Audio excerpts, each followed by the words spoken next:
Hi guys, welcome back to the Artificer channel. Today I am reviewing a vintage kit from Frog. This is the Grumman OV-1B Mohawk. I definitely had to get hold of a Mohawk, as these were fast ground attack aircraft used extensively in the Vietnam War. And there's a lot of really cool footage you can find, especially when you look hard on the internet. So there are two different variations, and on the back you've got the 1968 camouflage scheme. This will probably be the one that I'll end up using. But they also have a Cold War version in Europe in 1965 if you just want to have a Cold War aircraft. This is definitely one to get hold of. What I love about this kit is that the box is so unusual. It opens up into one massive box. It's a pretty cool configuration. I think it's really neat and something to definitely hold on to in the future. You just get three things. You get the instructions, get the decals, and you also get the sprues inside a nice plastic bag that I believe hasn't been unsealed for a very long time. This means that you've got a really nice selection of sprues inside, but let's have a look at the instructions. I love these old school instructions, I find them so unusual.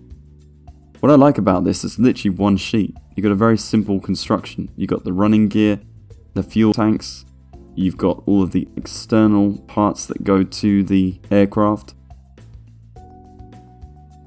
And then you've even got a pilot as well, which I think is absolutely phenomenal. A lot of companies don't do pilots anymore. I'm not sure why. I think they should always be on a plane. Otherwise, how else can they fly? Simple logic.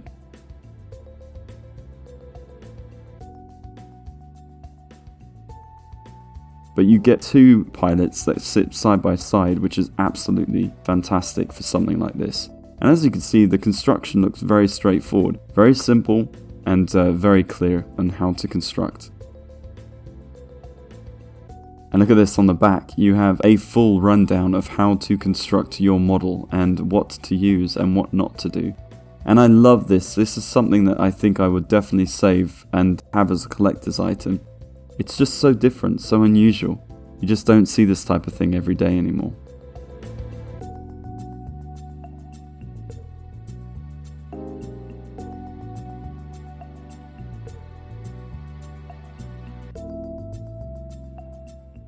I gather from this instruction that you are actually able to build the entire model inside the box itself.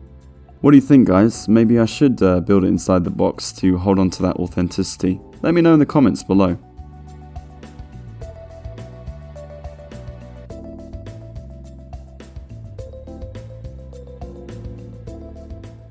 So let's have a look at this sprue and see what it's like after all these years. Uh-oh, a little bit of a loose part there. You've got to be so careful if you're buying a vintage kit. These things can happen sometimes, guys, so just watch out for that. That's why you got to have those little Ziploc bags. Makes all the difference. I'm pretty impressed. It's a really unusual plastic. It's completely white, very clear. And you could just about pick up on detail on the camera here. You've got the fuel tanks, lovely and shiny. You got the engine nacelles, they look really nicely formed. The wing undercarriage looks really good.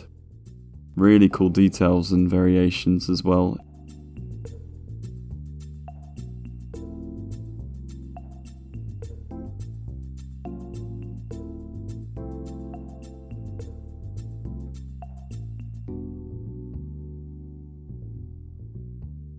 These pilots don't look too bad. The detail isn't shocking, and it isn't so far gone that you can't tell that they're pilots. I just am really thrilled the fact that they actually have got pilots in this kit. Not just one, but two.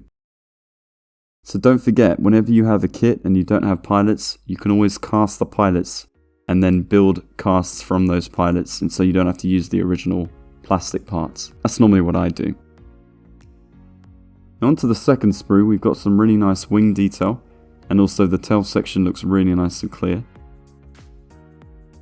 Yeah, the engine nacelles look nicely detailed also. Moulding is nice.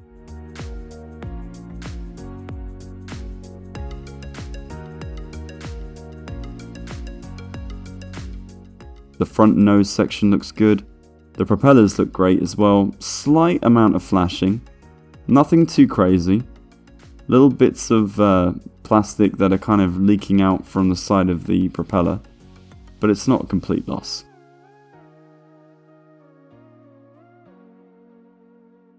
Now the actual fuselage, wow, look at that shine. Look at the detail as well. I'm really impressed with the way the fuselage looks and the fact that it's a very unusually cast piece. It could have warped and it didn't. It's the same story when we look at the next sprue. It's a really nice piece.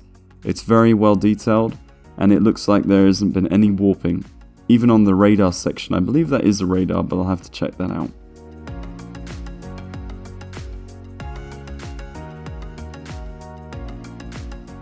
Now the clear pieces I was worried about because you never know what you're going to get, especially with a vintage kit, but the fact it's been in good condition for such a long time has really given it justice here. I mean, look how nice and clear these pieces are. No scratching, nothing that's too incredibly hard to fix. I think these will buff out really nicely with the Tamiya polish, which I've definitely started using more and more now, especially with the planes and the helicopters.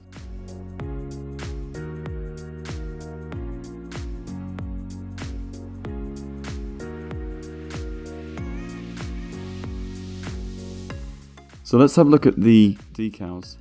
And these decals have slightly yellowed. I wouldn't expect otherwise. This is a vintage kit, but I don't think it's going to be too bad. I wouldn't mind finding out some techniques to unyellow this, but I don't think it's going to be a big deal because once I put this on, I'm going to weather it a lot. Once I weather it, it should match and it should kind of blend that yellowing into the kit itself. So when it's complete, it looks really nice. Well guys, I would recommend getting a Mohawk. I think it's a really cool ground attack aircraft that you need, especially if you're doing anything on the Vietnam War. It's a great one for the Cold War as well. These would be used as anti-tank or anti-infantry aircraft. So I think this is definitely one that you would want to get hold of. Until the next time guys, I will see you for the next review. Take care.